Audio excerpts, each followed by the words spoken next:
ሰላም ጤና ይስጥልን ውድ ተመልካቾቻችን ይህ መስኮት ጥበብ ባህር ዳር ዩኒቨርሲቲ ከአማራ ብዙኃን መገናኛ ድርጅት ጋር በመተባበር ወደ እናንተ የሚደርሰው ልዩ መሰናዷችን ነው። በእለቱ መሰናዷችን ዜና መስኮት ጥበብና አንድ መሰናዶ አለን። ቆይታችሁን ከኛ ጋር አድርጉ። ወደ እናንተ በማድረስ እኔ ፍሬዘር አድማስ ከመላው ስቱዲዮ ባለሙያዎች ጋር በመሆን አብሬያችሁ ቆይታ አድርጋለሁ። በቅድሚያ ወደ ዜና መስኮት ጥበብ እንለፍ።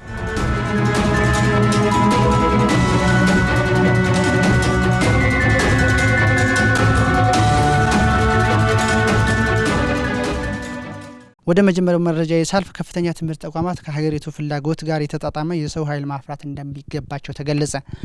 በባህር ዳር ዩኒቨርሲቲ ቴክኖሎጂ ኢንስቲትዩት ባለድርሻ አካላት በተገኙበት በቀጣይ 5 ዓመታት እቅድ ላይ የውይይት መድረክ ተካሂዷል። በባህር ዳር ዩኒቨርሲቲ ባህር ዳር ቴክኖሎጂ ኢንስቲትዩት የምህንድስናና ቴክኖሎጂ ትምህርት ዘርፎች በስፋት የሚሰጥበት ግቢ ነው። 70 በ30 ትምህርት ሚኒስቴር ባወጣው መስፈርት መሰረትም በባህር ዳር ዩኒቨርሲቲ በቁጥር የሚልቁ ተማሪዎች የሚገቡበት ነው። ባህር ዳር ቴክኖሎጂ ኢንስቲትዩት የባህር ዳር ዩኒቨርሲቲ ራዕይና መገለጫዎችን እንዲሁም የሀገሪቱን የቀጣይ አቅጣጫ ግምት ውስጥ ያስገባ የ5 ዓመታት እቅዱን በማቅረብ በባለድርሻ አካላት ውይይት እንዲካሄድበት አድርጓል። የባህር ዳር ቴክኖሎጂ ኢንስቲትዩት ሳይንቲፊክ ዳይሬክተር ዶክተር ንጉስ ጋብዩም የሁለተኛው እድገትና ትራንስፎርሜሽን እቅድ ጋር እንዴት አስተሳስረን እንሄዳለን በሚል ስራ ነው ሰርተን ያቀረብ ነው። ይሄ ስራ ደግሞ በእኛ እይታ ብቻ ሳይሆን በአጋር ድርጅቶቻችን መንግስታዊና መንግስታዊ ያልሆኑም የዩኒቨርሲቲ ማህበረሰብ ጨምሮ ቀጥሎም ወደ ተማሪዎች እናወርደዋለን። በእነሱ እይታም ምን ይመስላል የሚለውን ሁሉ እያስተቸን የበለጠ ተግባራዊ ሊሆን የሚችል እቅድ አዘጋጅተን ያው በዚህ ሮድማፕ ሀገሪቱ ጋር አስተሳስረን ለመሄድ ነው። ከተቋሙ ተመርቀው የሚወጡ ተማሪዎች ከሳይንሳዊ እውቀታቸው በተጨማሪ ስራ ፈጠራ ክህሎት የጎደላቸው እንዳሉ ተሳታፊዎች አንስተዋል። በኢንዱስትሪዎች ተቀጥረው የሚሰሩ ጀማሪ ባለሙያዎችም ቢሆን ለመለማመድ ረጅም ጊዜ ይወስድባቸዋል ነው የተባለው። ይህም ወቅቱ ከሚጠይቀው የኢንዱስትሪ ግብዓቶች ጋር ያለመተዋወቅ እንደ ምክንያት ተጠቅሷል። የሚመጡ ቴክኖሎጂዎችና እዚህ ስልጠና የሚሰጥባቸውም ልዩነት ያለ ይመስለኛል። እነዚህን ቴክኖሎጂዎች ቶሎ ኮፓፕ አድርጎ ቶሎ እንትን ብሎ ሜንቴን በማድረግ እነሱን ኦፕሬት በማድረግ በኩልም ውስንነቶች አሉ። ይሄ ስላለ ነውና ይሄ ቀጣይ ምንድነው ከሚመጡ ቴክኖሎጂዎች ጋር ማምረቻ ቴክኖሎጂዎች ጋር በቀላሉ ለተዋወቅ የሚችል የሰው ሀብት ማፍራት ይጠይቃል። የዩኒቨርሲቲ ኢንዱስትሪ ትስስርን ማጠናከር፣ በችግር ፈቺ የስራ ዘርፎች ትኩረት መስጠት፣ ተመርቀው ማህበረሰቡን የሚቀላቀሉ ተማሪዎችን የለውጥ ተዋናይ ማድረግ በቀጣይ 5 ዓመታት ትኩረት የሚሰጥባቸው መስኮች ናቸው።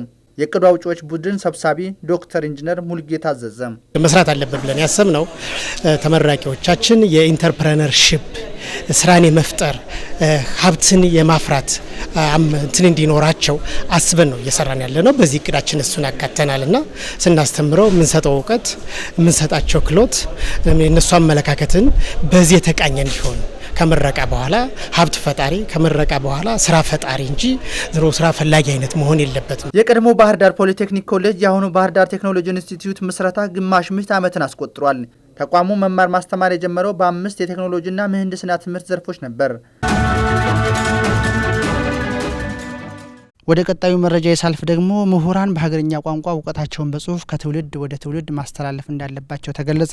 በስነ ምህዳር ተመራማሪው ዶክተር አለማየሁ ዋሴ በአማርኛ ቋንቋ የተደረሰው እመጓ ረጅም ልቦለድ በባህር ዳር ዩኒቨርሲቲ የአማርኛ ቋንቋ ማበልጸጊያ ተቋም አማካኝነት ተመርቋል። በሀገራችን በተለያዩ ጊዜያት የምሁርነት ጎራ የተቀላቀሉ ግለሰቦች ብዙዎች ስራዎቻቸውን በውጭ ሀገር ቋንቋ ጽፈው አርፈዋል። ገሚሶቹ በየትኛውም ቋንቋ በውል የተሰነደ ጽሁፍ ሳያስቀሩ ወደ መቃብር ወርደዋል። ጥቂቶቹ ለመጪው ትውልድ በማሰብ በሀገርኛ ቋንቋ ለሀገሬው በሚገባው ጽፈው እውቀታቸውን ህያው አድርገው አልፈዋል። እመጓ የግዕዝ ቃል ነው።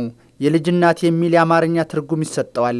ዛሬም በአማርኛ ተናጋሪው በገጠሪቱ የሀገራችን ክፍሎች እመጓ የእናቶቻችን መጠሪያ ነው። ረቂቅ እውቀቶች የተጻፉበት የግዕዝ ቋንቋ ርዝራዥ መሆኑ ነው። ዶክተር አለማየሁ ዋሴ በሙያቸው የስነ ምህዳር ተመራማሪ ናቸው። እመጓ የዶክተር አለማየሁ መጽሐፍ መቼቱን ከሀገራችን በግርድፉ የማይታዩና ብርቅዬ ሀብቶች ባለቤት ከሆኑ ገዳማትና አድባራት እስከ በቁሳዊ ሀብት የበለጸገች ሀገር አሜሪካ አድርጓል። ደራሲው ራሳቸውን ሲሳይ ብለው በሰየሙት መሪ ገጸ ባህሪያቸው የታሪኩ መነሻ በአማራ ክልል ሰሜን ወሎ ዞን መቄት ወረዳ ደብረ አሮን ገዳም ውስጥ ነው። በዚህ ገዳም ውስጥ የሶሪያዊ አቡነ አድሪል አጽም ይገኛል። አጽሙን በያዘው ሳጥን በአንደኛው ጠርዝ እንዲህ የሚል ጽሑፍ ያገኛሉ። ለከሰዋ በኮሳ እመጓል ሐቅላዊ ይሄሉም። የእነዚህን 5 ቃላቶች ትርጉምና ሚስጥር ለማወቅ ገጸ ባህሪው ሲሳይ ከሰሜን ወሎ እስከ አሜሪካ ከዓለማዊ እውቀት ይልቅ መንፈሳዊ ጽናትን በሚጠይቁ አስቸጋሪ ሁኔታዎች አልፏል። ደራሲው ዶክተር አለማየሁ ስለ ድርሰታቸው እንዲህ ይገልጻሉ። የመጀመሪያው ነገር የስነ ምህዳር ባለሙያ ማለት ብዙ ቦታ መሄድ ያለበት ሙያ ነው። ብዙ ቦታ ሲሄድ የሰዎችን አኗኗር፣ ባህላቸውን፣ አስተሳሰባቸውን የማወቅ እድሉ አለው። እንደ አጋጣሚ የኔ ሙያ ደግሞ በኢትዮጵያ ቤተክርስቲያን ገዳማትና አድባራት ነው የሚያተኩረው በደኑና በዛ ውስጥ የማያቸው ብዙ ነገሮች አሉ። ከዛ ውጭ ግን እኔ መጽሐፍ ባልችልም ስነ ጽሁፍ በጣም አንባቢ ነው መጽሐፍ እና የነዛ ሁሉ ጥርቅም ሊሆን ይችላል። ብዙ ማየት፣ ብዙ ማንበብ፣ ብዙ መረዳት የሆነ ቦታ ላይ ይሞላና የመፍሰስ ነገር ሊኖር ይችላል። እንደዛ ይመስለኛል። በሳይንስ እውቀታቸው አንቱ የተባሉት ዶክተር አለማየሁ በጠንካራ የሥነ ጽሑፍ አቀራረብ፣ በምቅ የቃላት አጠቃቀም፣ በአዲስ ታሪክ መርማሪነታቸው በመጓ መጽሐፍ ብቅ ማለታቸው በምረቃ ስነ ስርዓት ተሳታፊዎች አድናቆት ተችሯቸዋል።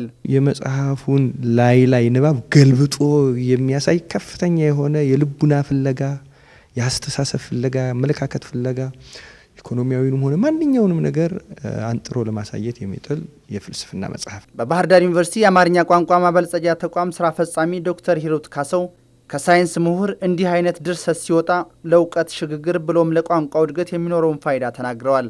እኔ ደራሲ በአማርኛ ቋንቋ እንዲያውም የራሳቸውንም የምርምር የትምህርት ልምዳቸውን መሰረት አድርገው በመረጃ የተደገፈ ትምህርታዊ ስነ ጽሁፍ ነው ያቀረቡልን። እውቀትን ለማሸጋገር ሞራልን ያስተምራል፣ ብዙ ነገር ያስተምራል ያው እንደቀረበው። ስለዚህ አንደኛ በቋንቋው ነው የጻፉት፣ በቋንቋው ለማህበረሰቡ እውቀትን ነው ያሸጋገሩት። በመጓ መጽሐፍ ሶሪያዊ አባ አርዲል ኢየሱስ ክርስቶስ በዕለተ ዓርብ በቀራንዮ በመስቀል ላይ በሆነ ጊዜ ቅዱስ ዑራኤል ደሙን የተቀበለበት የብርሃን ጽዋ ፍለጋ ኢትዮጵያ መምጣታቸውን ትተርካለች። መሪ ገጸ ባህሪው ሲሳይ የአምስቱን ቃላት ትርጉምና ሚስጥር ለማግኘት ባደረገው ጥረት ለከሰዋ በኮሳ ከአርመኒክ ወይም ሱሪስት ቋንቋ ወደ አማርኛ ሲተረጎም ቅዱስ ጽዋ፣ መጓ ሀቅላዊ ሄሉ ደግሞ ከግዕዝ ወደ አማርኛ ሲተረጎም በቆለኛዋ የልጅናት ሆድ ውስጥ ይገኛል ማለት እንደሆነ ደርሶበታል። መጓ ቆላ ደግሞ በሰሜን ሸዋ ዞን መንዝማማ ምድር ወረዳ ውስጥ የምትገኝ ቦታ ናት። ሶሪያዊ አባ አርዲል ቅዱስ ጽዋውን ለማየት በኢትዮጵያ 14 ዓመታትን ኳት ነው ተሳክቶላቸው አርፏል። ገጸ ባህሪው ሲሳይ ቅዱስ ጽዋውን የማየት የአባ አርዲል ፍላጎት አድሮበታል። ከዚያስ እመጓ ምላሽ አላት። የመጽሐፉ የመጀመሪያ እትም በ52 ብር ዋጋ በመጽሐፍት መደበር ይገኛል። ሁለተኛ እትሙና ከዚያ በላይ ለገዳማትና አድባራት የገንዘብ ድጋፍ እንደሚውል በምረቃ ስነ ስርዓቱ ተናግረዋል። መስኮተ ጥበብ መረጃዎቻችን ወደ እናንተ ያደረስናቸው ናቸው። በቀጣይ ወደ እናንተ የምናደርሰው አንድ መሰናዶ ደግሞ በከፍተኛ ትምህርት ተቋማት የተማሪዎችን ሕይወት በተመለከተ ነው። እስከ ዝግጅታችን ፍጻሜ አብራችሁን ቆይታ አድርጉ።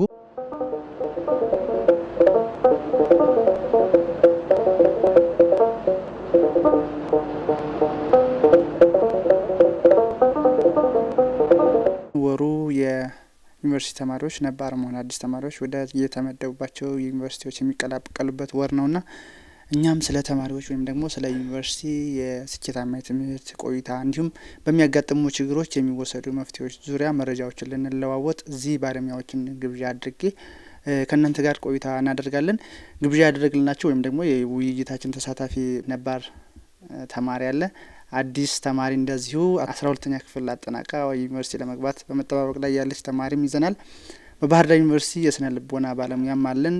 በባህር ዳር ዩኒቨርሲቲ እንዲሁ የተማሪዎች የምኝታ ክፍል አስተባባሪም እንዲሁ አለ። እነዚህ ሁሉ እንግዲህ የተማሪዎቻችንን ችግር ወይም ደግሞ ወደፊት ያጋጥማቸዋል ብለን የምናስባቸውን ችግሮች ሊነግሩን ይችላሉ ብለን ስላሰብን ተሳታፊ አድርገናል። በቅድሚያ ነባር ተማሪ ጋር ነው ጥያቄ ማንሳት የምፈልገው። ተማሪ ሙሉ አለም፣ እስኪ በመጀመሪያዎቹ ሳምንታት ወይም ደግሞ ወራት ወደ ዩኒቨርሲቲ ባህር ዳር ዩኒቨርሲቲ ስትቀላቀል ያጋጠሙን ነገሮች እስኪ አስታውሰን። ግቢ ውስጥ የተለየ ነገር ምለው የገጠመኝ ነገር የለም። ለዚህ ደግሞ ምክንያቱ ምን ነበር? መጀመሪያ እኔ ወደዚህ ከመምጣቴ በፊት እዚህ ባህር ዳር ዩኒቨርሲቲ የሚማሩ ነባር ተማሪዎች ነበሩ፣ እዛው እኔ አካባቢ የነበሩ ልጆች። ከነሱ በርካታ ነገሮችን ጠይቄያለሁ። አጠቃላይ በቃ በዩኒቨርሲቲ ውስጥ ያለውን እንቅስቃሴውን ለመጀመሪያ ዓመት ወይም ፈርስት ይር ላይ የሚመጡ ተማሪዎች ያለውን ኢንቫይሮንመንቱ ምን እንደሚመስል እነሱን ለማናገር ሞክሬያለሁ። የላይብረሪውን አጠቃቀም፣ አጠቃላይ ትምህርቱ ስርዓት ትምህርቱ እንዴት እንደሚሰጥ እና የላይብረሪውን አጠቃቀም የካፌውን የላውንች ሁሉ ሳይቀር ማለት ነው ሁሉን ነገር ኤቭሪቲንግ ያለውን እንቅስቃሴ ግቢ ውስጥ ከነሱ መረጃ ሰብስቤ ስለነበር ብዙም የተለየ ነገር አልገጠመኝም። ነገር ግን ያም ሆኖ ግን የተወሰነ የተሸወድኳት ነገር አለች። አንድ ነገር ማስተውሳት እሷ ምንድነች? ካፌው ላይ እንግዲህ ወደ መገቢያ አዳራሽ ስንገባ 2 በር አለ መገቢያው አካባቢና በሁለቱም በር ቲክ እየተደረገ ሚል ካርዳችን በዛ ነው የምንገባው። ከገባን በኋላ ልክ ተመግበን ስንወጣ በመውጫው ገጥ 2 በር አለ። ለካ አንደኛው በር አንዷ ብቻ ናት ለሁሉም ተማሪዎች መውጫውና የምታገለግል። ነገር ግን አንደኛው በር የሙስሊም ተማሪዎች በዛች በኩል የነሱ መግቢያ ናትና በተለይ እንደዚህ የእንትን ቀን ሲሆን የተለያየ ምግብ ስለሚዘጋጅ በዛ እነሱ በዛ ገብተው ነው የሚመገቡትና ልክ ያቺ መግቢያ መውጫ መስሎኛል። በሁለቱ በር እንደገባ ነው ሁሉ ሁለቱ በርም የተዘጋጀው ለመውጫ ነው ብዬ ሳይ ተማሪው በአንዷ በር ብቻ እየተገፋፋ ነው የሚወጣው። ለምን በዚህ ይገፋፋል እዚህ ስራ ያጣ በር እያለ ዝም ብሎ ሰው የማይወጣበት ብዬ ዘና ብዬ ሰውጣ ፍሬሽ ነሽ ምናምን ብለው ስቀውብኛልና ይችን አረሳትም። እስኪ ተማሪ ሀና አሁን ዩኒቨርሲቲ ልትገቢ ሳምንት አካባቢ ነው የቀረሽው። እስኪ ከመግባትሽ በፊት ስለ ዩኒቨርሲቲ ምን መረጃዎችን ሰብስበሻል? ዩኒቨርሲቲ ላይ ብዙ ነገር እንደሚያጋጥም ነግረውኛል። ተሞክሮ ያላቸው እዚህ በፊት የተማሩ ማለት ነው። ያንን ነገር ደግሞ እኔ አላማዬ ለትምህርት እንደሆነ ስለማውቀው አንደኛ ገቦ በኋላ ጓደኛ መምረጥ እንዳለብኝ የመሳሰሉትን ነገሮች ወደ ተማሪ ሙሉ አለም ልመለስና እስኪ አንተስ ከመግባት በፊት ምን ትምህርት ነው መከታተል አስበ የመጣው ወይም ደግሞ የትምህርት ክፍል ምንለው? ከዛስ ምን ደረሰ? የደረሰ አይነት እንዴት አድርገህ በጸጋ ተቀበልከው? ከዚህን ጀምር እስኪ። አጠቃላይ ዲፓርትመንቱ የዚህ የትምህርቱ ባህሪ ምን እንደሚመስል በመምህራን መግለጫ ይሰጣል። ሰፊ አዳራሽ ላይ ተማሪ ሁሉ ፈርስት ይር ተማሪዎች ተገንተው እዛ ጋር ምርጫቸው ምን ሊሆን እንደሚችል እያንዳንዱ ትምህርት ያለበት ሁኔታ በሀገር ደረጃ ያለውን የትምህርቱን ተጨባጭ ሁኔታ በመምህራን በተመረጡ መምህራን መግለጫ ይሰጣል። ከዛ በተረፈ ደግሞ ከነባር ተማሪዎችም አሁን ስለ እያንዳንዱ የትምህርት ባህሪ ጠይቃለህ። ከዛ በኋላ ነው እንግዲህ ደግሞ ያንተ ኢንተረስት ምንድነው የሚለው ነገር ኢንተረስት ግን ትጨምርበትና ከዛ ካገኘው ኢንፎርሜሽን ላይ የራስህ የምትፈልገው ነገር ይኖራል። ውስጥ ላይ ያለው ዝንባሌ ይኖራል። የትኛው ኮርስ ብማር ሞር ወይም የትኛው ዲፓርትመንት ብገባ ሞር የተሻለ ሰራለሁ የሚለው ነገር ያናስበ ነው የምትገባውና እኔም እንደዛ ያሳረገው መጨረሻ ላይ 3 ኢኮኖሚክስ፣ አካውንቲንግ እንዳለ 6 ናቸው እዚህ ጋር ያሉት በቢዝነስ ስር የሚሰጡት ባህር ዳር ዩኒቨርሲቲ 6ቱን ተደረገ በኋላ ማኔጅመንት መረጥኩ። ያው ምርጫ ተከብሮልኛል። ወደ ተማሪ ሀና ልመለስና አሁን አንቺ ምን ለመማር ነው ያሰብሽው? የፈለግሽው ትምህርት ክፍል ባይደርስሽ ምን ታደርጊያለሽ? መማር የምፈልገው እኔ ሲቪል ኢንጂነሪንግ ነው። ያንን ደግሞ ለማምጣት በመጀመሪያ ማንበብ አለብኝ። ጥሩ ውጤት ያመጣን ያንን የሚያመጣ ያንን ደግሞ አላማዬ ስለሆነ ገብቻን ለማግኘት ማንበብ አለብኝ። ያልሆነውን እንትን ለማለት ማለት የምፈልገውን ለማግኘት እንደ አንብበሽም ሰርተሽም ባይደርስሽስ? እናደዳለሁ ግን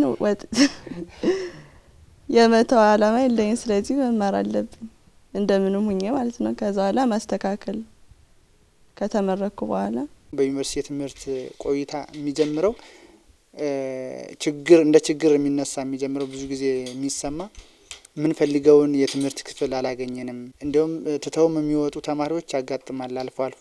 እንዴት ነው የተገኘውን ወይም ደግሞ የደረሰን የትምህርት ክፍል በጸጋ ተቀብሎ በተመደበበት የትምህርት ክፍል ስኬታማ ወይም ደግሞ ውጤታማ መሆን የሚቻለው እንዴት ነው? ከዚህ ጋር ያለህን ሀሳብ ግለጽልን። በህፃነት እድሜያችን ያለን ዝንባሌ አሁን ላለው ስራችን ወይም ደግሞ አሁን ለምንመርጠው የትምህርት ክፍል ከፍተኛ አስተዋጽኦ ሊኖረው ይገባል። ምርጫችንም ከዝንባሌያችን አንጻር ቢሆን ይመረጣል።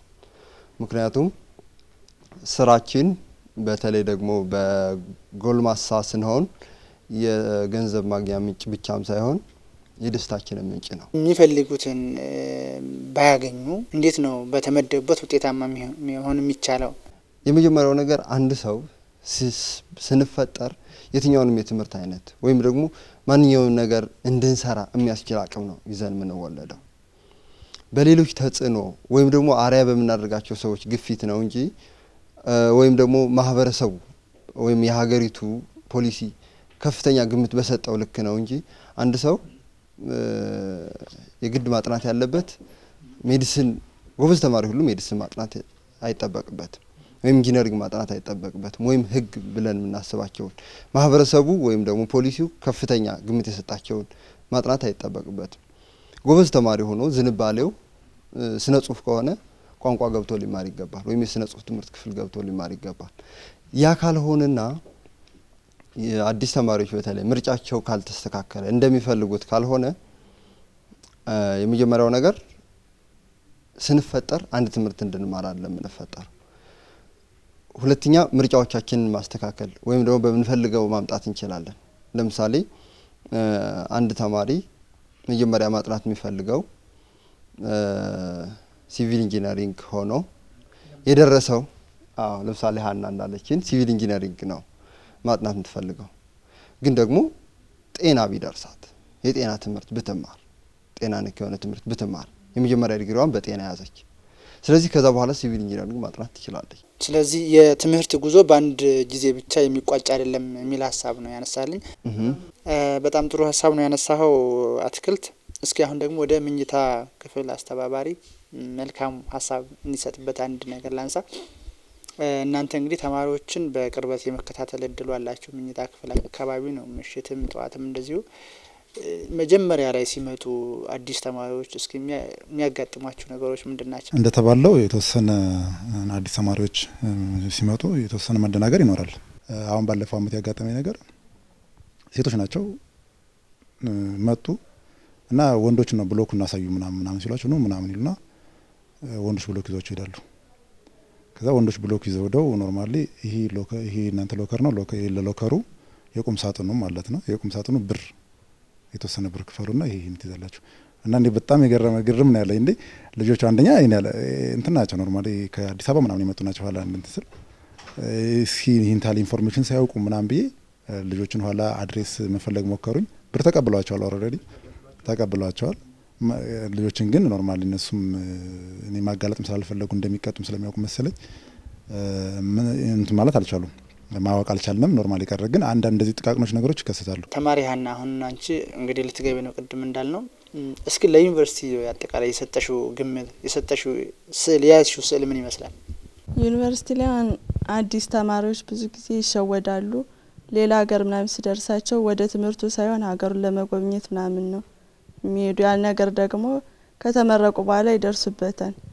ያንን ነገር ደግሞ እንደማላደርገው ብዙ ሰው ይነግረኛል፣ ተሞክሮ ያላቸው። ብዙ ተማሪ ወደ ሱስ ይገባል ቤተሰብ ጋር ሲለያይ። ያንን ነገር ደግሞ አላማቸውን እየዘነጉ ይሄዳሉ። እስኪ ወደ ነባር ተማሪው ደግሞ እስኪ የግቢ ህይወት ባንተ ምልከታ በአሁን 3ኛ አመት ነህ። ባለፉት 2 አመት ምልከታ ወይም ደግሞ እይታ ምንድነው? እስኪ አጠር አድርገህ ግለጽልን። ይህ ዩኒቨርሲቲ ሁሉም ነገር ነው የሚባልበት ትልቁ ነገር ምንድነው?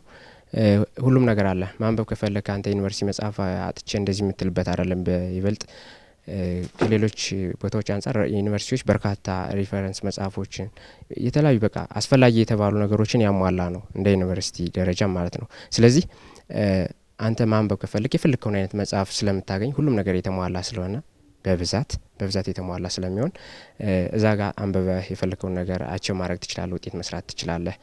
እንደገና ደግሞ በተቃራኒው ደግሞ ምናልባት ከጓደኛቸው ጋር ሽርሽር እንደዚህ የሚፈልግ ሰው ካለ ደግሞ በዛ ጋር ደግሞ በርካታ የተለያዩ እንግዲህ ባቻ ላይ ያሉ እድሜያቸው አቻ የሆኑ ተማሪዎች ከተለያየ አካባቢ ስለሚመጡ መተዋወቅ ይኖራል።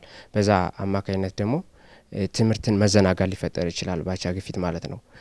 እንደዚህ ያለ በርካታ ነገሮችን የያዘ በመሆኑ አንተ የትኛውን ላይ የመጣህበት አላማ የት እንደሆነ መለየት ግድ ይላል እንጂ ከዛ ውጭ ግን በርካታ ነገሮችም ከተማ ወጥቼ ዞራለሁ እንዲህ ይላል ይሄን ቦታ ያለው ምትል ከሆነ ያው ጊዜን ነው የምትገለው። ጊዜ ደግሞ ከሄደ በውጤት ላይ በትምህርት ላይ ተጽዕኖ አለው። በጣም ጥሩ። ወደ ስነ ልቦና ባለሙያው ላምራና አትክልት፣ እስኪ ባንተ እይታ ተማሪዎቹ ሲገቡ በመጀመሪያዎቹ ሳምንታት ወይም ወራት የሚያጋጥማቸው መሰረታዊ የስነ ልቦና ቀውስ ምንድን ነው? በመጀመሪያዎቹ ሳምንታት አዲስ ተማሪዎች ይህ የሽግግር ወቅት ነው። ምክንያቱም ሁሉም ተማሪዎች ከቤተሰቦቻቸው ርቀው የነበሩ ጓደኞቻቸውን ተለይተው ነው የሚመጡት ወደ ዩኒቨርሲቲዎቹ ሲመጡ። ስለዚህ የሚገጥማቸው አዲስ ነገር ነው። በመጀመሪያ ከዚህ አዲስ ነገር ከሚገጥማቸው አዲስ ነገር ጋር ተያይዞ ያለው ችግር ምንድነው? የመጀመሪያው የመነጠል ስሜት ነው ወይም አሊኔሽን የሚባለው። ያ የመነጠል ስሜት ወይም የብቸኝነት ስሜት ብቻቸውን ስለሆኑ ሳይሆን ማያውቋቸው ተማሪዎች ቢኖሩም ግን በሰው መካከልም ሆነው የብቸኝነት ስሜት ይኖራል። ከዛም በተጨማሪ ደግሞ ከአዳዲስ ሁኔታዎች ጋር ራሳቸውን የማላመድ ችግር፣ በተለይ ይሄ የሚከሰተው የተግባቦት ክህሎታቸው አነስተኛ በሆኑ ተማሪዎች ወይም ጭምት አይነት ባህሪ ባላቸው ተማሪዎች የሚከሰተው ችግር ራሳቸውን ከሁኔታዎች ጋር የማላመድ ችግር። ለምሳሌ ከብዙ ሰዎች ጋር ሆኖ ከነዛ ጋር ተዋውቆ ስሜቱን ወይም ስሜቷን ከሌሎቹ ጋር ተጋርቶ ለማጋራት ክህሎት የሚያንሳቸው ይኖራሉ። እነዚህ አይነት ተማሪዎች በሌሎቹ ዘንድ እኩል ነን ወይም ደግሞ ብቁ ነን ብለው ማያስቡ ከሆነ ራሳቸውን ከሌሎቹ ማግለል ይጀምራሉ። ከሌሎቹ ባገለሉ ቁጥር የሚሰማቸው የብቸኝነት ስሜት በመጨረሻ ያ ነገር የሚቀጥል ከሆነና አንድ መፍትሄ ካልተወሰደ በራሳቸው ወይ በጓደኞቻቸው ወይ በቤተሰባቸው ወደ ድብርት ሊሸጋገር። እስኪ ወደ ነባር ተማሪው ሙሉ አለም ልምጣና እንግዲህ 12 አመት በትምህርት ዓለም አሳልፋል ከአንደኛ ክፍል እስከ 12ኛ ክፍል። በእነዚህ ጊዜያት ፈተናዎች አሉ ይሰጣሉ በመምህራን። ወደ ፈተና ስትገባ መጀመሪያ እዚህ ዩኒቨርሲቲ ውስጥ ስትገባ መሰረታዊ ልዩነቱ ያስተዋልከው ምንድነው? እስኪ መምህራንስ ምን ላይ ያተኩራሉ በዩኒቨርሲቲ ፈተና?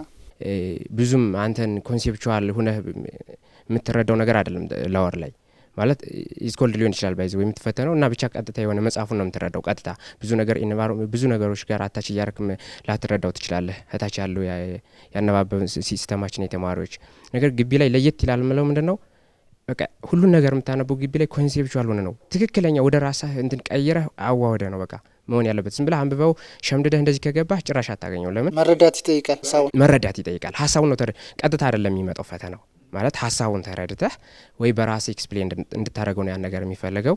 ወይም ደግሞ በዛ ተመሳሳይ ኬዝ ስቴዲ የሚባል ፈተና አለ በዚህ ወይ ግቢ ውስጥና በኬዝ ስቴዲ መልክ ፓራግራፎች መልክ እንደዚህ እያለ ስለሚመጣ አንደርስታንድን ይጠይቃል። ውጤታማ የትምህርት ጉዞ መለኪያው ምንድነው? እስኪ ከስነ ልቦና አንጻር ይሄ ትምህርት ከህይወት አንጻር ነው መቃኘት ያለበት። ስኬታማ የሚባሉት ተምረው ከወጡ በኋላ በህይወታቸው ወይም ደግሞ በሙያቸው ብቁ ያን ትምህርት ተጠቅመው ህይወታቸውን ቀላል ያደረጉት ናቸው ስኬታማ። ስለዚህ እነዚህ ምን አይነት ተማሪዎች ናቸው ከተባለ ቅድም እንዳልኩት በእቅድ ይመራሉ፣ ጊዜያቸውን በአግባቡ ይጠቀማሉ፣ እያንዳንዱ ነገር አስፈላጊ በሆነ ሁኔታና ጊዜ የመጠቀም ልማዱ አላቸው። አይዝናኑ ማለት አይደለም፣ ይዝናናሉ። የሚዝናኑበት የራሳቸው የሆነ ጊዜ ያላቸው፣ የሚያነቡበት የራሳቸው የሆነ ጊዜ ያላቸው፣ ከሌላው ማህበረሰብ ወይም ከሌላው ተማሪ ጋር ማህበራዊ ህይወትን የሚመሩበት ጊዜ አላቸው። ስለዚህ እነዚህ ተማሪዎች ጽኑ ፍላጎት አላቸው፣ ራዕይ አላቸው፣ በቅድ ይመራሉ። ወደ ተማሪ ሀና እንመለስና አሁን አንቺ ዩኒቨርሲቲ ልትገቢ ነው። ገብተሽ እየተማርሽ ያለሽ በትምህርትሽ ውስጥ እንቅፋት ሊሆን የሚችል ህይወት ውስጥ ብትገቢ በማወቅም ሆነ ባለማወቅ ምንድነው የምትወስጂው መፍትሄ? እስኪ አስበሽበታል? ይሄ ነገር ቢያጋጥመኝ በዚህ መንገድ ወጣዋለሁ ያልሽው ነገር አለ? ብዙ ነገር እንደሚያጋጥመኝ አውቃለሁ። ዩኒቨርሲቲ ላይ ስገባ አዲስ ስለሆንኩ ያን ነገር ደግሞ እንዳያጋጥመኝ ላለማድረግ እጥራለሁ። ግን እንዳጋጣሚ ቢያጋጥመኝ የስነ ልቦና መምህሮች አሉ። እነሱን በመንገር በማማከር ጓደኞችን በመንገር ፈታዋለሁ ብዬ አስባለሁ። ደባል ሱሶች አሉ። ከመጠን በላይ ጫት፣ ሲጋራ፣ ሌላ ሀሺሽ፣ ማሪዋና፣ ከፍተኛ የሆኑ አልኮል፣ እነዚህ ነገሮች ከመጠን ባለፈ በተጠቀምናቸው ቁጥር ወደ አጉል ሱስነት ይሸጋገራሉ።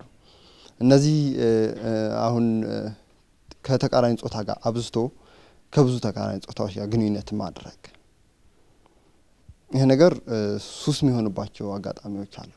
ተቃራኒ ጾታ ጋር በዚህ እድሜ እንዳስፈላጊነቱ ጠቃሚ ነው ብለው ካሰቡ አንድ ጓደኛ መያዝ ወይ መታቀብ ይመረጣል። በዩኒቨርሲቲ ብዙዎች የሚስማሙበት መታቀብ ነው። እንዳያጋጥማቸው ማድረግ ያለባቸውና ካጋጠማቸው በኋላስ ማድረግ ያለባቸው ምንድነው?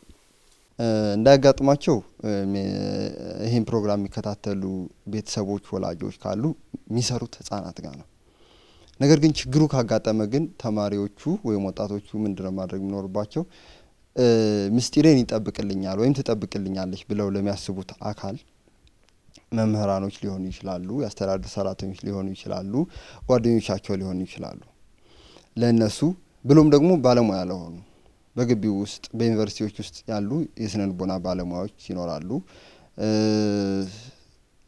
የማህበረሰብ ጤና አጠባበቅ ባለሙያዎች ሊሆኑ ይችላሉ። ለነሱ ችግራቸውን መንገር። አትክልት ያነሳው አንድ ጉዳይ ነበር፣ የቤተሰብ ጉዳይ። እኔ እንደማስበው ቤተሰብ ልጆቹ ዩኒቨርሲቲ እስከሚቀላቀሉ ብቻ ሳይሆን ዩኒቨርሲቲ ከተቀላቀሉ በኋላም ክትትልና ድጋፍ ማድረግ ይችላል ብዬ አስባለሁ። ለምሳሌ መልካሙ ታግዘኛለህ ባህር ዳር ዩኒቨርሲቲ ተማሪዎቹ ሲገቡ የወላጆችን ስልክ ተቀብላችሁ ተነጥለው ግቢ ሳይገቡ በሚያድርበት ሰዓት እንደዚህ የመደወል የመከታተል እንትን አለ። እስኪ ወላጆችስ ምን ያክል ተማሪዎቻቸውን ወይም ደግሞ ልጆቻቸውን ይከታተላሉ? ባህር ዳር ዩኒቨርሲቲ 3 ዓመት አካባቢ በፊት ለተማሪዎች ይጠቅማል ብሎ ስላሰበ የማታ አቴንዳንስ ቁጥጥር ያደርጋል።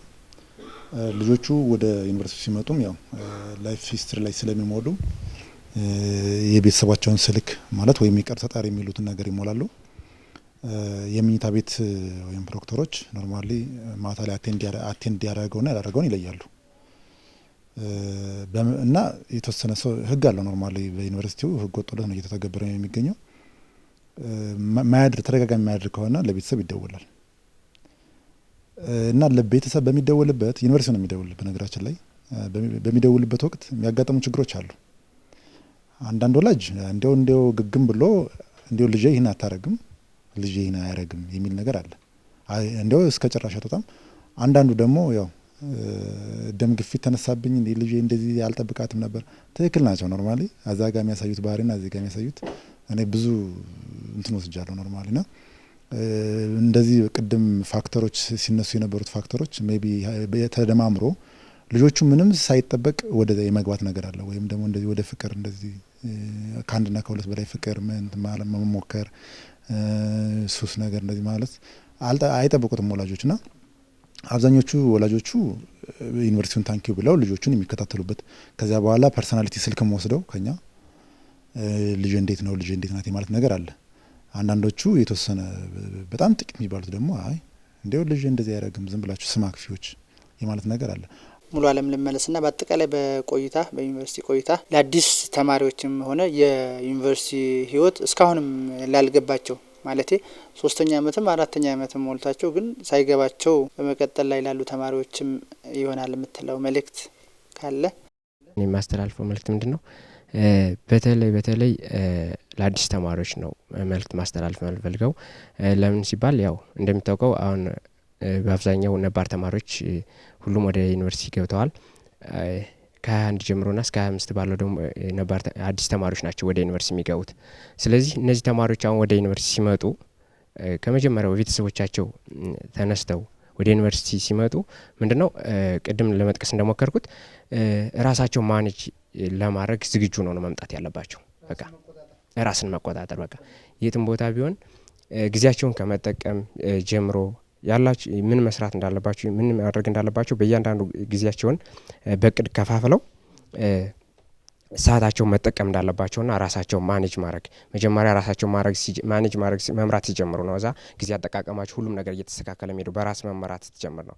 በህይወታችን ውስጥ ችግር ብለን የምንጠራቸውም ጥሩ ነገር ብለን የምንጠራቸውም ነገሮች ይፈራረቃሉ። ህይወትም በዛ መካከል ማለፍም ነች። ነገር ግን ችግሮች በህይወታችን ከስነ ልቦና አንጻር አስፈላጊ እንደሆኑ ይታመናል። ምክንያቱም ችግር ከሌለ አዳዲስ ነገሮችን መፍጠር አንችልም። መቀየር የምንችላቸው ችግሮች አሉ።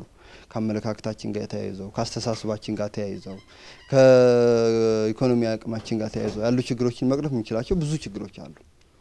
መላመድ ያለብን ችግሮች አሉ።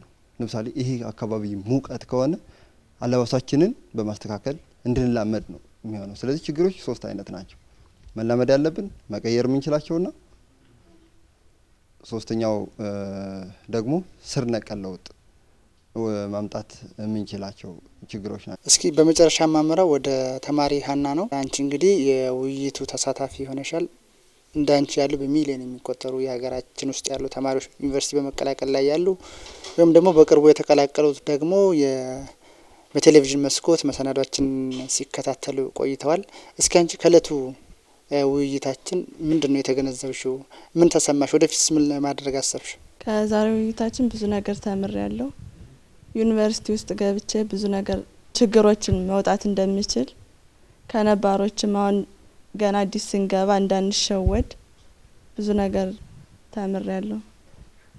ከነሱ መሸወድ እንደሌለብኝ ዩኒቨርሲቲ ውስጥ ገብቼ ለትምህርት እንደሄድኩ ማወቅ አለብኝ። አለማይን አለመርሳት ብዙ ነገሮችን ተማርኩ። በጣም ጥሩ። እንግዲህ በዛሬው መሰናዷችን ለአዲስ ተማሪዎች ብቻ ሳይሆን ለነባር ተማሪዎችም ቢሆን ብዙ ቁም ነገሮችን ተወያይተናል ብዬ አስባለሁ። ባለሙያዎች አስተያየታችሁን በመስጠት ተማሪዎችም እንደዚሁ ጊዜያችሁን ሰውታችሁ እዚህ ተገኝታችሁ ሀሳባችሁን ስላጋራችሁን በጣም እናመሰግናለን። እግዚአብሔር ይስጥልን።